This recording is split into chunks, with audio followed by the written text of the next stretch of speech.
Hi hello welcome to the prince of Pittu channel. ఈరోజు మనం KFC చేసుకుందాం.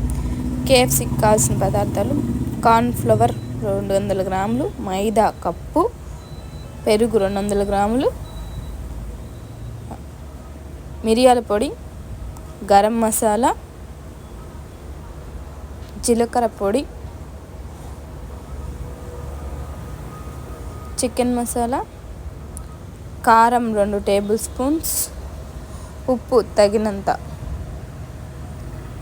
వేసుకొని వీటినన్నిటిని బాగా మిక్స్ చేసుకోవాలండి. బాగా ముక్కకు పట్టేలాగా బాగా కలుపుకున్న తర్వాత ఒక హాఫ్ దెబ్బ నిమ్మకాయని పిండుకోవాలండి చికెన్లోకి. ఈ చికెన్ని ఒక హాఫ్ అన్ అవర్ మనం నానబెట్టుకోవాలండి. పక్కన పెట్టుకొని తర్వాత 4 ఎగ్స్ తీసుకొని వాటిని పగలు కొట్టి ఒక బౌల్లోకి తీసుకోవాలి. ఆ బౌల్లో తీసుకున్న మిశ్రమాన్ని బాగా కలపాలండి.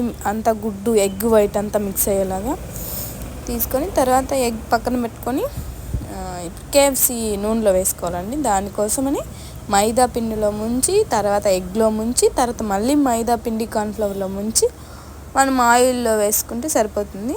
ఇప్పుడు స్టవ్ మీద ఆయిల్ పెట్టుకొని ఇందాక కేఎఫ్సిని ఆయిల్లో వేసుకొని బాగా ఆయిల్ డీప్ ఫ్రై అయ్యేలాగా చేసుకోవాలండి. వీడియోలో చూపిస్తున్నందు లైట్ గోల్డ్ కలర్ వస్తుందండి. అదిగోండి ఇలా వచ్చింది కేఎఫ్సి. మీరు చేసుకోండి, నచ్చితే తినండి. Like, share, subscribe please. Like చేయండి.